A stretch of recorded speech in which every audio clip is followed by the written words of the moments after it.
Yo, what's up kakamay? Magandang araw sa inyong lahat dyan. So for today's vlog, magta-travel vlog tayo mga kakamay.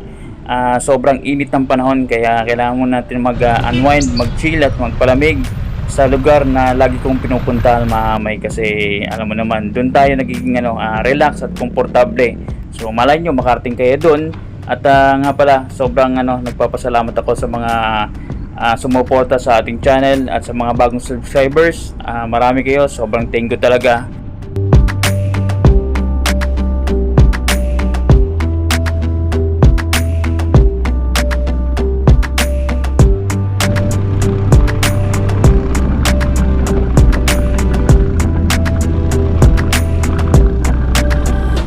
Magandang hapon sa inyo mga may. It's 4:30 na pala. Umakit ako dito sa sa Kaliraya. Actually nandito ako sa Yamshi. Yan. Laging maalala natin pag Yamshi, team yan tsaka si Andrea. So dito sila yata nagkarawin. Ito yung isa sa mga history nila, Yamshi. Kung hindi dito, baka dun sa kabila kasi dalawa yung Yamshi mga minalam ko eh. So dito muna ako. Dito kasi packet to. Kita yung dahil pataas dito. Tsaka hindi pa ako halos nakakita dito na merong jeep na bumabiyahe. So kailangan talaga meron kayong personal na yung sasakyan, motorman, mountain bike, bisikleta, kotse, SUV, lahat mga may basta umaandar pupunta rito para makarating kayo. So, hindi ko lang mga may kung doon sa kabila kasi dalawa kasi dito entry tsaka exit point. Santa Cruz, Lumban, papuntang Cavite. Meron naman papuntang Luciana, may Cavite doon. Pero mas malayo yun, kasi iikot kayo para makapunta dito sa dito sa part na pinupuntahan ko. So dito muna ako may gawa nung tayo gusto ko mag-relax, sobrang init sa baba. At alam nyo na nangyari sa atin yung AC natin di gumana, sira. So kailangan natin ipagawa mga kamay. At sunod-sunod yung motor. So sunod-sunod yung natin natamas natin na problema. So nakagat ako ng pusa tapos nasirang AC. Parte na talaga yung problema sa cycle ng buhay ng tao. So nag-struggle man sa buhay o hindi, mayaman mo man or mahirap, meron talagang problema, hindi nawawala yan. So akit muna ako dun sa taas mga kamay kasi meron alam ko meron dun yung nakaraan. Dito lang kasi ako madalas pumunta mga may dito sa Cavite. Gawa nung malapit lang tsaka kaya ng e-bike natin. Meron dun parang spot ng cafe. So nakita ko sa Facebook. Check natin sa taas. Kaya pa naman ng battery ng natin ng e-bike. Yun mga may, dati diba nung umakit ako dito, hindi pa yung gawa. Ayan yan ang sinasabi ko na isa sa mga bagong spot dito, yung Kalirayan na Skypad. So kita niyo yung overlooking ng hindi ko alam kung sa baba ba ng Lumban o Santa Cruz. Basta kita diyan yung Kaliraya tsaka yung yung lake ng ng Laguna. So akit ako doon mga kami kasi doon ang spot natin. Parang mamahalin yan eh. So sa mga gusto ko pumunta dito, andito lang halos katabi lang ng Yamshi yung Kaliraya Skypad. Isa yun sa pinaka magandang spot para kayo mag-relax, magmuni-muni. So nakita ko rin yan mga kami sa Facebook, meron nag-post. So ayan na, gawa na siya. At ganda mga kami place kasi malamig dito. And mga may gusto niyo magpahangin tsaka suminghot ng sariwang hangin, o dito kayo. Kaso lang ingat lang. So bangin. Ayun kabundukan dito sa taas ng Cavite. Dito tayo sa tabi ng kalsada. Actually dyan sa unahan, mayroong nagsabi sa akin dun sa sa vlog ko. Sa unahan, nandyan yung Kaliraya Lake. Totoo yun, malapit na. Tapos at the same time yung Japan basta nakalimutan ko na yung sarado ngayon hindi na nakapasok. So isa yun sa mga tourist spot. Nandyan lang sa unahan. Pero dyan kasi sa baba nandyan yung sinasabi ko sa inyo na parang Kaliraya Adventure Park. So merong dyan mga ATV or kart yata. Dadaanan natin mamaya. So dito muna tayo at tingin ko hindi ko alam kung pababa Pero naka-charge naman tong e-bike, kaya naman. Try lang natin. So yan mga may nakita nyo pababa. Actually ang ano lang nito, ang problema kasi sa e-bike, syempre hindi siya makakahagod ng ano, ng maganda-ganda pagpakyat. So nakaano lang tayo, naka-primera kumbaga. Parang ulan, wag naman sana. Pero kung umuulan man, okay na rin kasi sobrang init talaga mamay ngayon. Nag-umabot ng 40 degrees. Sobrang init, lalo pag nasa loob ng bahay, hindi mo ginagamit ng aircon. Pagpapawisan ka talaga. Ako, hindi ako gumagamit ng aircon, tinitiis ko lang, gamit ang electric fan. Kahit na mainit ang singaw, okay lang. Basta ano tayo, kumbaga tipid-tipid tayo sa habang naghahanap tayo ng ng pagkakakitaan natin mga kamay. So isa na tong vlog. Try natin doon sa may baba, tingnan natin kung malapit na talaga yung yung Caliraya. So tingin ko malapit na talaga. Yun mga kamay, tatawid tayo doon sa kabila. Dito na tayo sa Caliraya Lake. So kurbada, ingat lang kayo dito kasi kurbalicious, baka may mabilis na sakyan. Nakita nyo yung sa Hong Kong na nabanggang taxi. So kailangan natin maging attentive gawa ng highway tayo eh. So yun mga kami Caliraya Lake. Kaso lang hindi na natatabasan. Nung pumunta kami ni Tito Pogs, talagang hawan-hawan, malinis. So hindi ko alam kung madami parang water lily yata yan. Man-made to na Caliraya. At nakaraan dito yung tropa ko, yung kalaro ko sa Saudi Arabia. Kaso lang late lang post niya sa akin mamay kumbaga nung nag-post siya, nakadaan na ako. Doon ako sa bahay, sayang, dapat nadaanan ko. Dito ako dumaan. May mamay, may coffee shop, tea shop yata dito. So maraming mapupuntahan dito, makulimlim tsaka malamig mamay. Sakto ang punta ko. Huwag sana bubagsak, ayan medyo maitim ang So dito nagpapalipad ng drone si Tito Pogs. Ang sarap dito mamay. At alam ko meron kayong pinuntahan dito. Yun mamay, sure ako yun ang pinuntahan namin nung meron kaming company outing nung nagtatrabaho sa kumpanya sa Manila. Diyan kami nag-stay. Yan parang tower na yan. Tumawid kami dyan mga 3 days yata, 2 days and 3 nights o 3 days and 2 nights. So ganun, kompleto dyan na amenities, may dyan yung mga pang laro. So dito lang mga chill lang tayo para maka-relax ang utak natin, makapag-isip tayo. Kasi napansin nyo ba mahamay, lahat ng views sa YouTube, hindi ko alam sa Facebook mamay kasi hindi man tayo basta-basta nag-upload doon. Sa YouTube talaga bumagsak na. Kahit nga ngayon mamay, kung titingnan nyo yung pa-challenge yung Jabber, hirap ang mga contenders na makakuha ng maayos sa views. Lalo na yung kumbaga in-expect natin, yung handshake, diba? So kumbaga nakakuha sila ng medyo magandang views, pero when it comes sa revenue mamay, hindi siya nagkakaroon ng magandang resulta.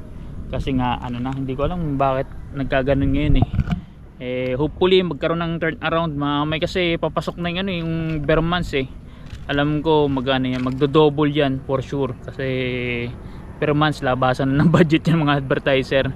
At hopefully kami makabawi lahat, kasi kung titingnan nyo mamay, wala na talaga. Kahit ako mamay, hirap na ako sa 100 views na makakuha. Tapos yung iba, yung mga samahan ko yung dating malalakas mamay, 1,000 views hirap na rin, 2,000 views. Yung iba talagang yung malalakas na nga, kumbaga nangyari is total dilemma para sa lahat. Yung iba tumigil na, hindi na talaga nag-vlog. Kung mag-vlog man pa sundot-sundot, update na lang. So tayo mamay, garon din, nagkakaroon tayong dilemma, ano ba ilalabas natin. Ang sabi is maggawa ng quality content, pero sa totoo lang mamay, ang talagang sinasuggest ng YouTube is make an original content. So original content, ikaw mismo, ito tulad nito, original to, ako mismo may gawa, tapos papasokan mo lang siya ng quality when it comes sa syempre editing skills and yun, transition.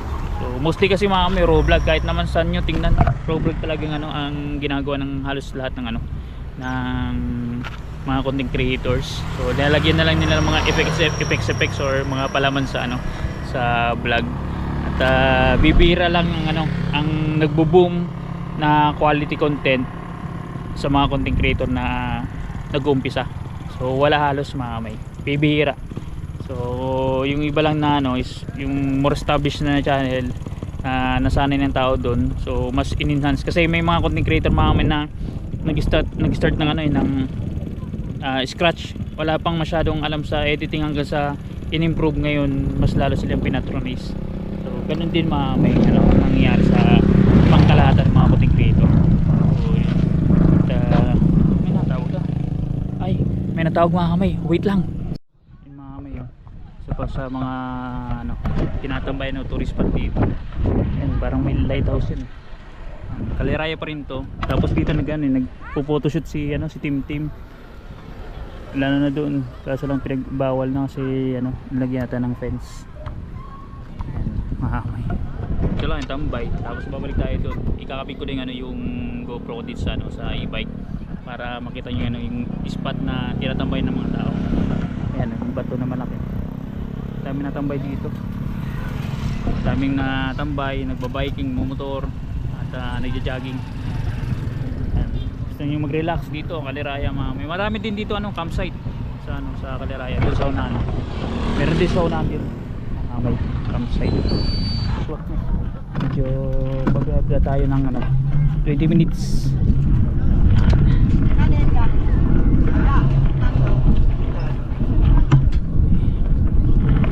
Napunta dito tourist spot kasi ito mamay, as in tourist spot.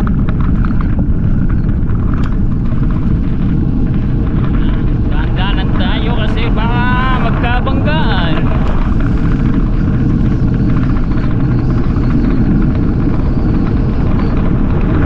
Yan din sa kabila kainan mamay, pagpupunta dito may kainan. So naalala ng tinampay yung mga kainan. Ayan, tabi-tabi may mga upuan din dito, sila naka-park sa kabila. Ayan, kape, pagkain, halos nandito. May restaurant din mga kami, ang sarap, Inchinet bababa.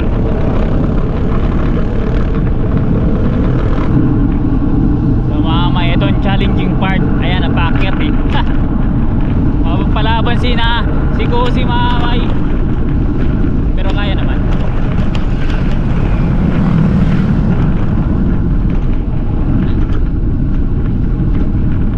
Grabe, ilang ulit ko na nabanggit mga kamay na one of the best place na na gusto ko yung parang tiran ba mga ganito, yung apuno, wala lang ahas tulad nung kinakakapanalay.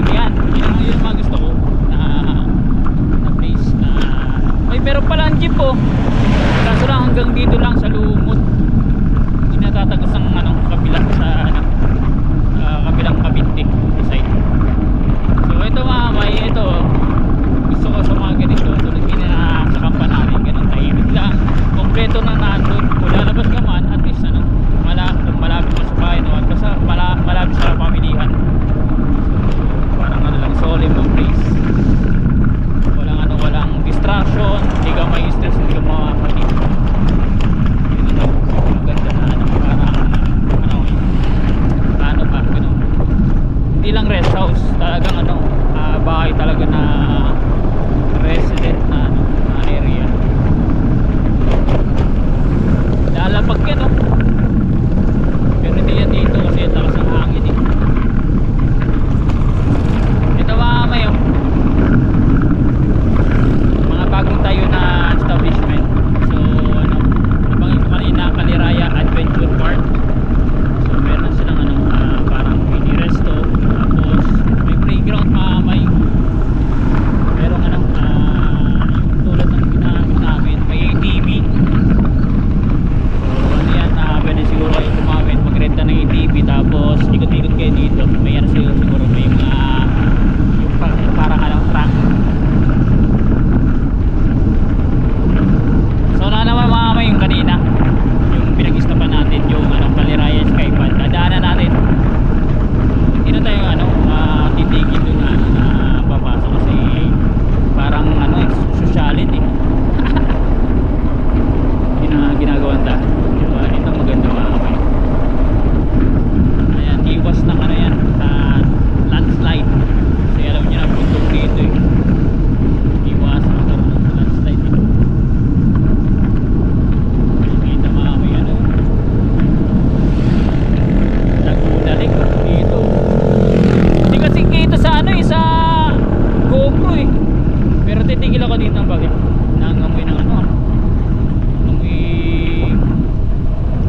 kitang kita oh. Laguna Lake. Sa tapat niyan mamay yun ang ano, skypad. Kaya ang ganda ng ano ng makikita niyo. Talaga magiging ano yan, tourist attraction mga mamay yung skypad. Nakatira dyan. Ganda mga mamay. Sarap.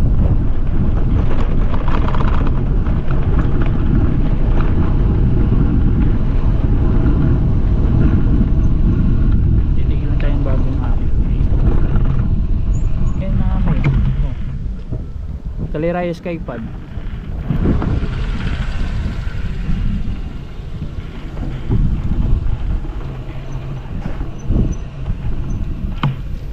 Silo, may talagang ano, ganda ng ano, pagkakaset. Ayan, may bar may kitang-kita niya. Highlander siya, iba naman pala to. Highlander. Ayan. Overlooking din sa baba. Sa tabing kalsada lang. May parkingan pati. Para sila may parkingan. May parkingan dito mga may. Kaya pwede kayo pumunta, medyo malaking parkingan. Highlanders. Yan, pwede kayo tumambay dyan sa mga gusto mag chill chill. Kung galing kayo sa Manila, pwede dito.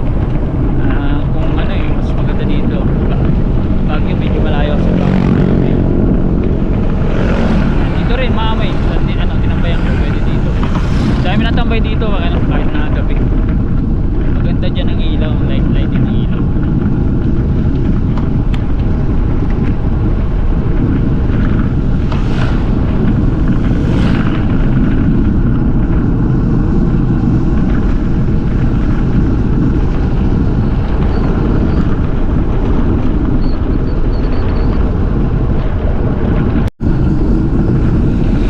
Gagawin ko dito mga mamay kasi pababa to, puro braking, kaya gas ang brake dito mga mamay. Kanina paakit tayo ngayon pababa. Hindi na ako nagsisilinyador kasi puro pababa na. Meron naman hindi pa na magsilinyador pero konti lang yung paahon, may paahon lang ng konti dito ayan o mga mamay. So atakbo tayo ng ng 50 plus, walang silinyador yan kasi pababa, brake lang, pitik lang ng brake. Kasi kahit na putput ang brake dito mga kamay, nakakagat ng todo. Parang naglalak siya. Mahirap pag may buhangin, may ano tayo, may delicate. Dami na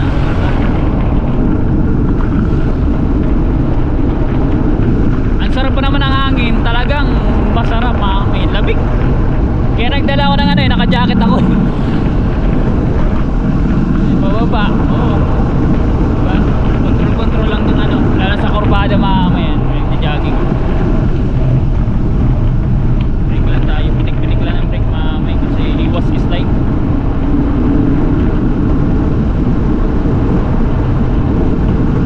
Woo! Sarap.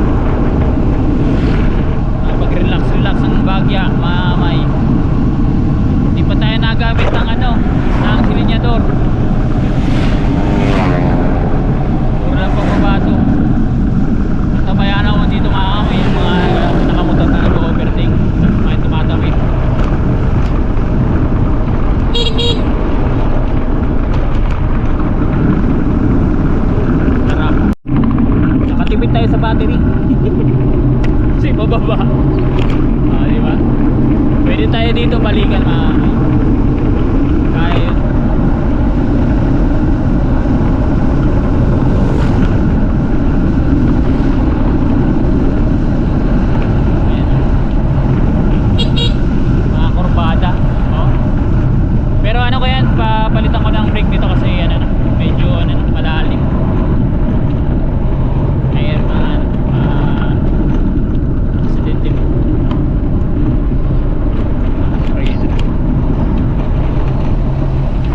Delicadicious. Delikado mahama eh. Danan tayo.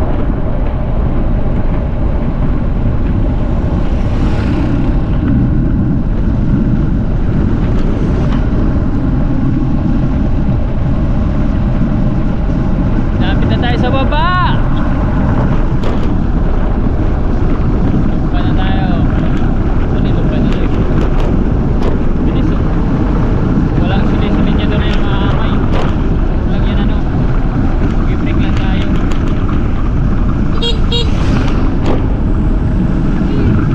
Breaking. Ang ginagawa natin.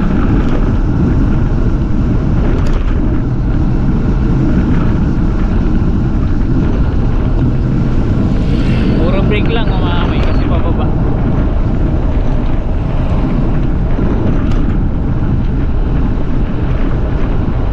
Daming ano, daming buwag eh.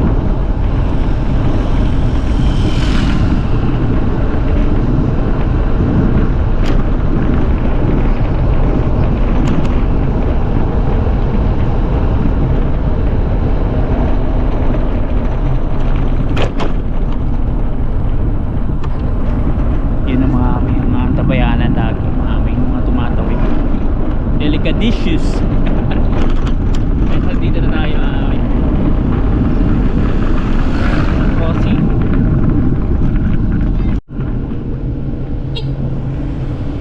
Mamay, dito na tayo. Verging na tayo sa ano, highway.